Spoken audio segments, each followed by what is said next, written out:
Good afternoon. This is Rosina Snow from Virginia Interfaith Power and Light, and welcome to another episode of Environmental Justice Now.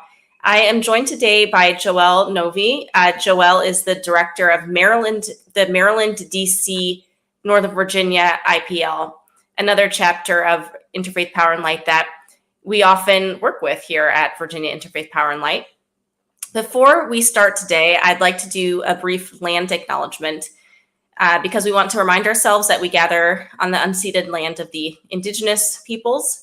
I am currently in Charlottesville, Virginia, which is Monacan land. And if you are unsure whose land you are on and want to find out, you can visit native-land.ca to find out. Today is a fun episode. I'm actually going to cue the music now. Because we're going to be talking about a project we've been working on with the Maryland, DC, Northern Virginia IPL.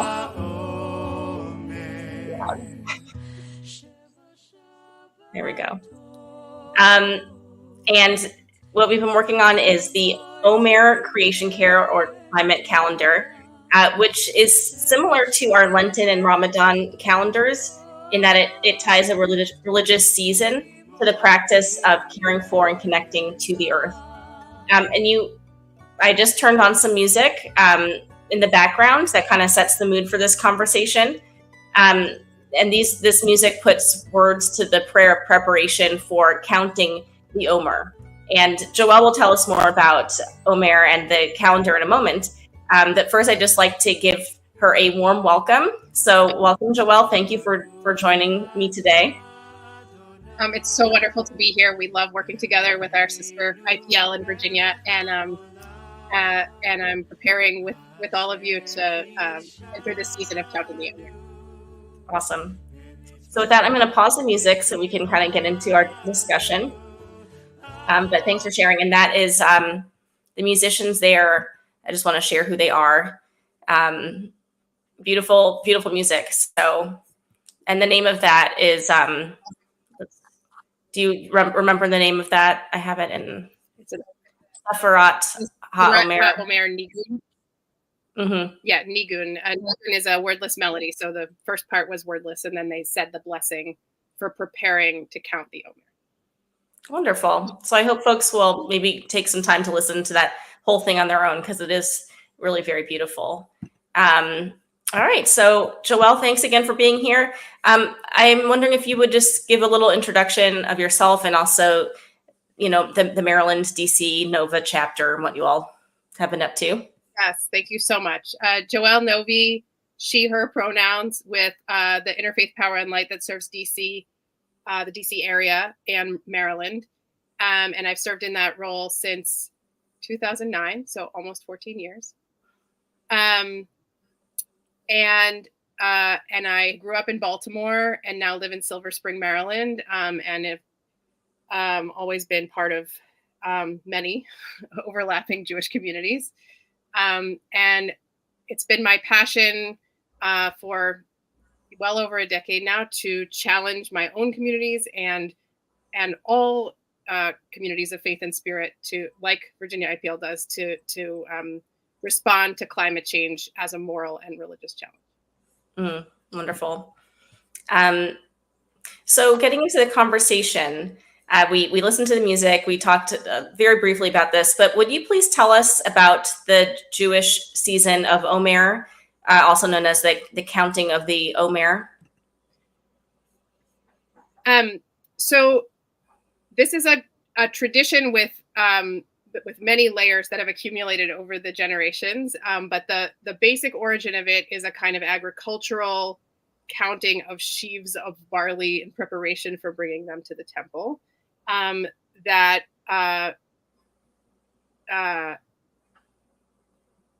begins on the holiday of Pesach or Passover and counts 7 weeks to the holiday of Shavuot.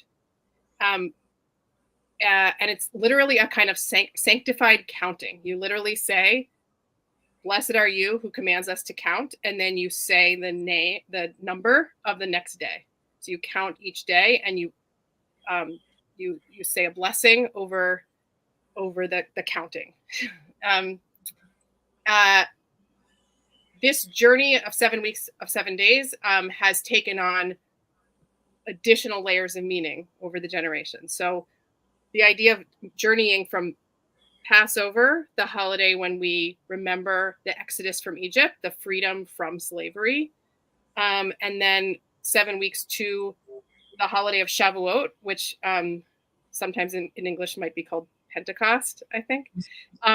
So is about receiving the Torah and being in covenant. Taking on the responsibilities of being of being a people and being responsible for our actions. So another way of thinking of this journey is not just an agricultural enumeration of the harvest, but also a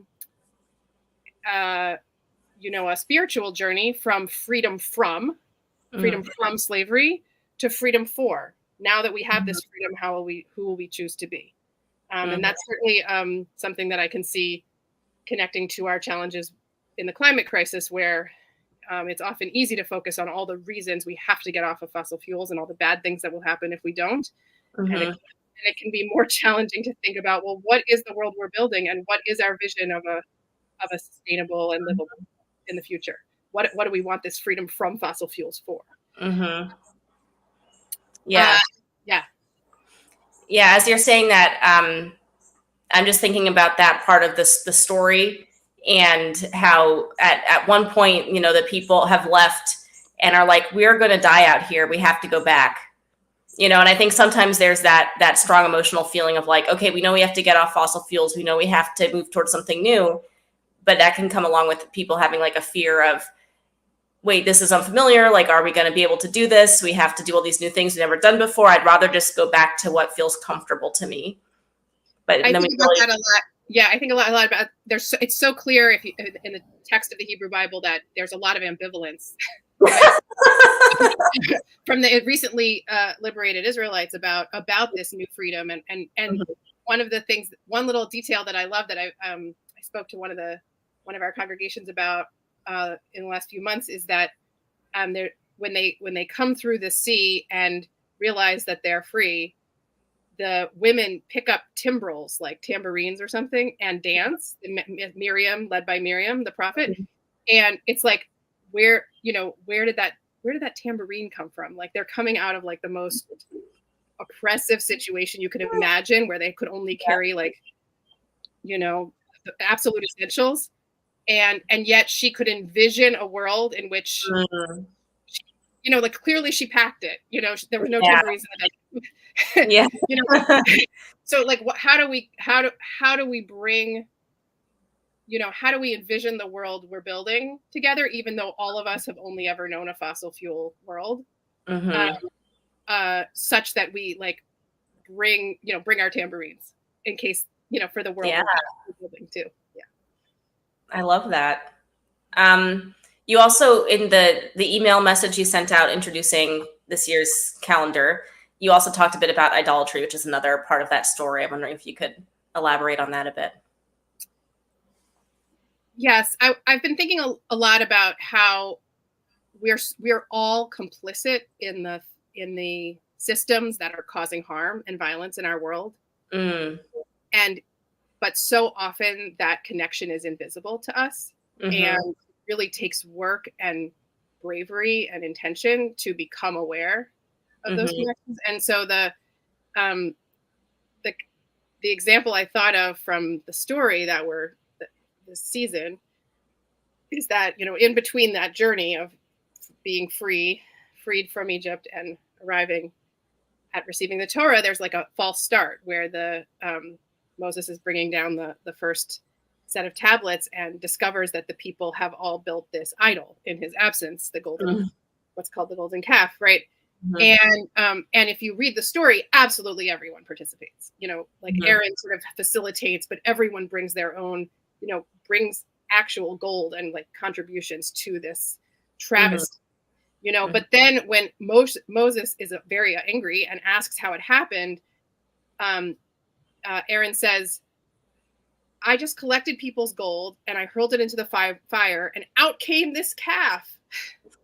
Like that's like, out came this calf. Like we didn't build this. It just emerged and now here it is, you know. And I was like, wow, I know how I can relate to that. I know how that feels, right? We just go about our lives, and the climate crisis in which we are all complicit because we are participating in a fossil fueled economy or participating in a fossil fuel distorted politics.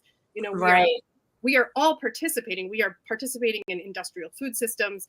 We are participating, and yet the climate crisis, out came this climate crisis. Yeah. It feels like it comes at us, and so I think my invitation for the folks I sent that email out to on our list as they download the Omer calendar was to think about, could this be a time of accounting where where some of those ways that are more that are not always visible to us, that we are implicated in the systems that are causing harm, become more visible by introspection, and that maybe this can be that is what this time of sacred counting can be for us this year. Yeah, we don't necessarily see what our little actions of complicity are adding up to, and we don't. But just because we don't see it doesn't, or just because we don't see it when we're doing those things, doesn't mean we are spared having to take stock of what it actually becomes, and then have to grapple with that. Yeah.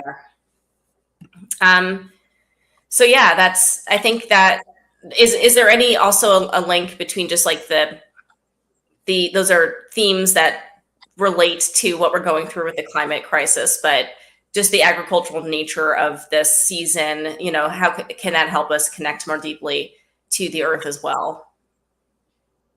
Absolutely. The seasons of the Jewish calendar are clearly rooted in an agrarian world. Yeah. Where people were deeply aware of their absolute dependence on the reliable cycle of the seasons, and like their dependence on the land to bring forth everything they needed, and a kind of so I think absolutely we can embrace this ritual as a way of grounding into our interdependence and interconnection, noticing the changes in the seasons. I think there's also a really robust Jewish blessing practice. Every time we eat, we say, blessed is the one who brings forth bread from the earth, right? We just have a moment of noticing, of reminding ourselves, you know, that the bread came forth ultimately from the ground, and that wasn't, you know, many human hands may have helped, but it's also a miracle for which we have to be grateful. So I think the sanctified counting, sanctified eating, sanctified living, like, are all ways of kind of reestablishing the interdependence that is true, that is the reality. Yeah, just paying attention. So could you give us a little history of the Omer Climate Calendar project? And I think this is maybe the second year that we've collaborated, not in a row, not sequential, but that we've collaborated. But you all have been doing it consistently for a while. So could you just give us some history on that? Sure. Well, for many, many years, Interfaith Power and Light DMV created a Lent calendar for our Christian communities around the season of the Lenten season, and with creation care tips for each day. And so this model was very popular, and it got folks thinking about other faith traditions that have these these intentional months or seasons. And I think the second one we did was a Ramadan calendar together with our partners at Green Muslims, which I know Virginia IPL has also a partner to create. And it was the natural next idea to work with Jewish communities on a climate Omer calendar. But there are several things that make that a particular challenge or interesting project, I should say. One is that counting the Omer is a little bit more of a varsity liturgy even for fairly involved Jews. Not everyone really knows about this very much, or really not everyone practices it. It's not deeply familiar in the ways that the most major holidays are. Right.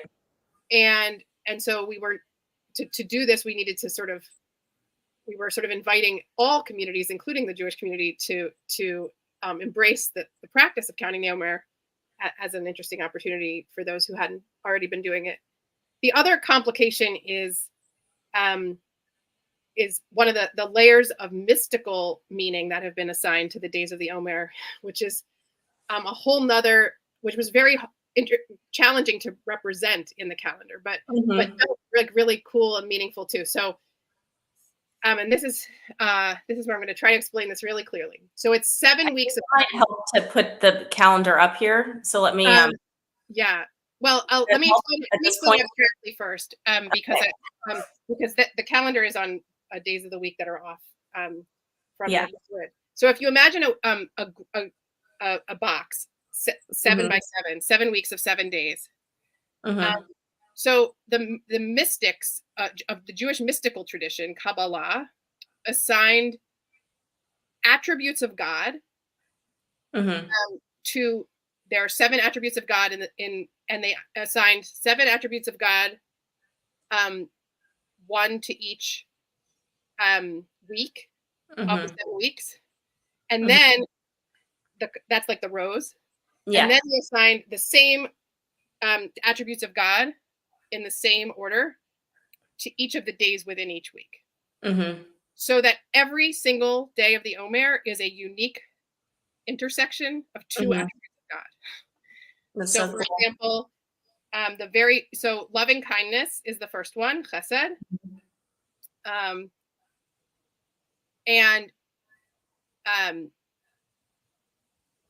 So loving kindness is the whole first week row, and on the first day of the Omer is loving kindness within loving kindness. So we would ask ourselves, what is loving kindness within loving kindness? And then the second day of the Omer, the second attribute of God is gevura, strength or discipline. And so then we would overlap the first week's theme of loving kindness with the second attribute of discipline and strength. So we would say, what is it to have strength within loving kindness, or when do we need discipline? When do we need loving kindness that is contained by discipline? Now, if that feels a little bit weird and mind blowing, it is to me too. I don't always know what some of these ideas, like splendor, is one of them. I feel like walking around how things look outside right now at this time of year. I get the splendor. Right. Splendor. Right. Yeah. Right. So what is loving kindness within splendor? What is discipline within splendor? So these are putting these two ideas together is not always, like, at least to me, it's not always self-evident what that could possibly mean. And the Jewish mystical tradition is intentionally like a little wacky, and traditions that only older people who already have a beard can, learn Kabbalah. So there's like already a sense of it being like beyond some of us, like exactly what it means. But I find it interesting to and then we try to evoke those intersections, and we can talk now. I'll have you display the map, but the calendar. But I do find it kind of provocative and interesting sometimes to ask, even if I don't quite know what the answer is. I find it provocative, interesting to ask myself, what I'm going to say, peeking out on the side of the calendar. So what is discipline? What is discipline? When does our loving kindness need to be contained in discipline, or when do we need strength in loving kindness? When do we so what I wanted to explain here is that because the calendar, maybe you can do the big one again.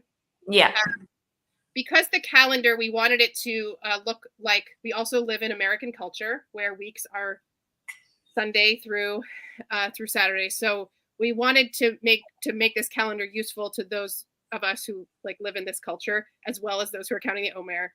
So you can see that first week, and so is Chesed week, is that purple week there, but it goes on to 2 rows because we've arranged the calendar to go by the American weeks. Right.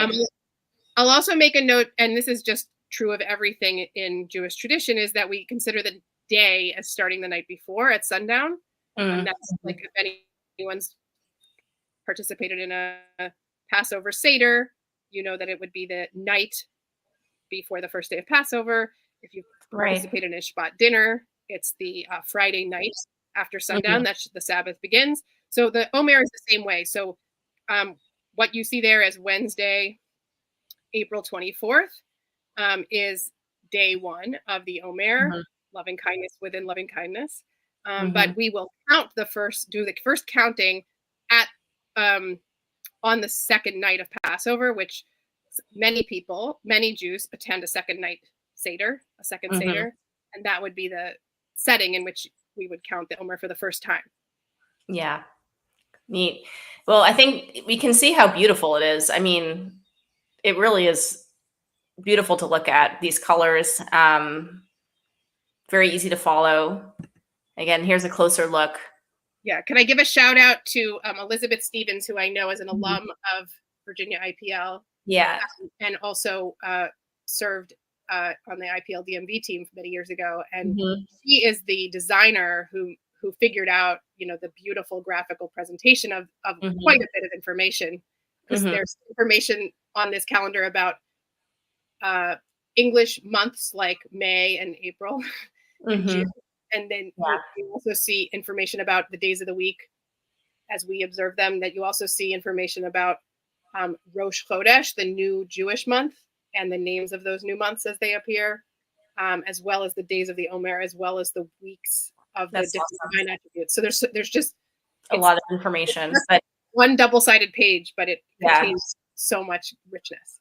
Yeah. So this is the first page, but there's also another page on the back because it's double-sided. Yeah. So excited to have this resource to share with folks. Why don't we just pull out a few highlights of each day? We talked a bit about how there's overlapping attributes, but each day also has, some sort of a reflection or pointing toward a resource that's relevant, or sometimes there's something happening on that day that we should be aware of. For instance, May 3rd, because this is a joint calendar, there's some things are more relevant towards, Maryland, DC, and then some are more relevant towards Virginia, but the whole region is represented. So May 3rd, for instance, is the first day of early voting in Virginia for the primaries, not the presidential primaries, just all the other offices. And so we have that on there. And, we have a voter pledge that we have out there that we're encouraging people to take. But just a little reminder, good to have on there, like civic engagement is an important part of our connection to the earth and how we express that. Let's see, what else do we have that we would like to also on that day is a link to a great video by my someone who a voting activist who happens to be my brother, Sam Novi, about why it's a Jewish value to always vote. Oh, wow. That's great. I encourage folks to check that out and get inspired for voting. Awesome. Another theme that runs through the calendar is that our partners at Dayenu, which is a national Jewish climate organization, have wonderful resources in general, but in particular, they've done a lot of work through their All Our Might campaign about helping Jewish communities study, research, and move their investments and financial, resources away from fossil fuels. And we intersperse their step-by-step guide to doing that work through the calendar, with the idea that maybe you'll embrace the Omer as a chance to challenge. And I know different folks are listening. You could certainly embrace the Omer as a time to get whatever institution or community you're part of shifting their investments and their financial commitments away from fossil fuels. So we do celebrate in the calendar that the Union of Reform Judaism, I believe the largest Jewish denomination in the United States, just announced that they will be moving all of their investments out of fossil fuels. Wow. This is a big new thing. And so then each week throughout the Omer, usually on Sundays in the calendar, there are step-by-step instructions for how your community can do some Jewish learning about investment and where your resources are, what they're supporting, what they call a cheshbon, and accounting, by researching where are your investments going right now, what do they support today. There's a step of preparing to meet with leadership, the decision makers who you want to ask to make that shift, and then setting an intention for doing it and announcing it and working with Dayenu and with your local IPL to make sure everyone hears the good news. So I wanted to share that as a great resource, and one that we've put throughout the month as a kind of a journey that you could go on. Awesome. And then just a few more, just to quickly do a few more highlights to get a sense of this. On May 13th is the beginning of, that's actually National Transportation Week. But related to that, Virginia IPL has a Ride the Bus week that we do, encouraging folks to ride the bus. If you're not familiar with it, public transportation where you live, maybe try it out, see what it's like, and try to ride the bus a bit more that week. And then we also have this is June, right? June 8th, World Ocean Day is also Chesapeake Bay Awareness Week. And then we have a awesome resource, which maybe you could talk about briefly, Joelle. There's an organization called Tikkun Hayam, which is specifically about inviting Jews to repair the ocean, or to take care of the water resources. And one of the things they organize each fall is what they call reverse tashlich. So tashlich is the tradition before the high holidays in the fall of letting go of your sin symbolically by letting breadcrumbs or something like into the water and letting them flow away. But reverse tashlich is a tradition now many Jewish communities are undertaking, where they pick up trash or otherwise like collect things that shouldn't be in the water as part of. And Tikkun Hayam is an organization it's repairthesea.org that you can check out about that kind of Jewish ocean care work. That's great. Yeah, so every day on this calendar has something like that. So that's one of the things that makes this really cool, really useful resource. So Joelle, how can Jewish communities use this calendar throughout Omer? The first invitation would just be to print it out. It's meant to be double-sided, but you could print it out and put it on your fridge and make it a part of your, if you have an Omer counting practice, to notice the days on the Omer as you do your count, and look up each resource and suggestion and idea. If you haven't ever counted the Omer before, maybe this is the year to do so, and to use this guide as a invitation to think about the different themes and ideas each day, and to feel. The nice thing about any ancient religious tradition, but especially this time of the Omer, is that I have a feeling of being on the journey with many others, because we're all on day one, and then we're all on day two. So we're all headed somewhere together, even if we're doing this in our homes. I would suggest that if you are attending Seders yourself, particularly on the second night, which is the night when we count for the first time, you could bring copies of this as something to give out, to use to count the Omer the first night, and then everyone could take one home with them. And this is a nice way of spreading the word about our work and about the urgency of the climate crisis.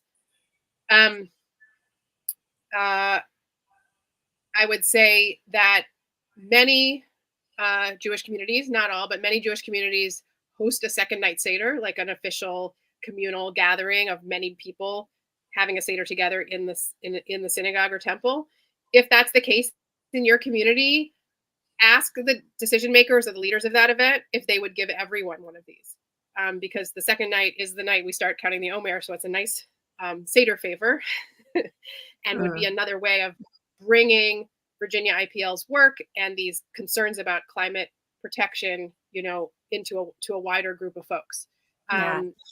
And then finally, I would just say, as you gather with Jewish communities for meetings or events, even if you don't count every night, it can be meaningful if you do have Jewish gatherings or interfaith gatherings over the course of this time frame. You could notice what are the Omer, what are the divine attributes associated with this day. Like that could help set a meaningful intention or an opening reflection for any gathering you're having in the coming weeks. So it can sanctify any day in the next 7 weeks. Wonderful. And what is the value of kind of picking up this practice for folks who haven't done so before? Since you said it's a lesser known Jewish tradition, how does it add depth to the Jewish faith, do you think? I think in my life, at least, time can get blurred together. I don't have great boundaries between work and not work, for example. And I don't always stop and notice things. And to me, Jewish tradition is such a gift of sanctifying and delineating time. And the Shabbat, the Sabbath, is a great example of that. It's been called a palace in time, that you can make spaciousness in time by setting aside certain time and setting an intention around that time. And so I think my hope is that counting the Omer, counting each day, which we don't usually do. We don't usually say today is the next day and saying that this day is sanctified for a particular purpose or intention. I think that can make each day more meaningful. It can make us slow down and really ask, what is my intention for today? How can I exemplify loving kindness or groundedness or notice splendor or show leadership in this day? So I think I would hope that people can embrace it as a way of making who we are in community, who we are in time, who we are in the interconnected web of life, more intentional. And that the blessing and the counting is a way of slowing ourselves down. That's great. That's I think that's definitely an invitation for everyone, regardless of faith. I'm definitely going to be looking at it myself. I think it's beautiful.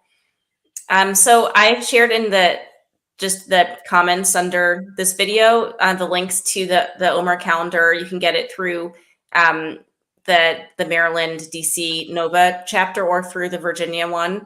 It's the same. But if you're regionally, if you're in Virginia, I would recommend getting it from Virginia IPL, so you get connected in with us, and likewise for Maryland, DC, Northern Virginia. A lot of people get connected to IPL's work through these calendars, through the various calendars. So it's a great resource. It's also just a way for us to keep growing our, grassroots power and keep building out this wonderful network of interfaith network of people working together to protect our shared future. So I'll also just put them up here for a moment, but it's pretty easy to find. This is the Maryland DC Nova website with the calendar, and then this is the Virginia one as well, but in the comments below. Is there anything else you want to leave folks with before we wrap up this discussion? I was just going to share that there are different blessings for the Passover holiday that's about to start next week, but the one I love is in Yiddish, and it says a Zissin Pesach. Zissin means sweet. We need more sweetness in this world, and to learn how to honor the sweetness in each other. So I just wanted to leave you with a blessing for a Zis and Pesach. Well, thanks so much. This was a great discussion, learned a lot, and I hope folks will take advantage of this resource. Thank you so much. Yeah, have a wonderful weekend, everyone. Take care. Bye.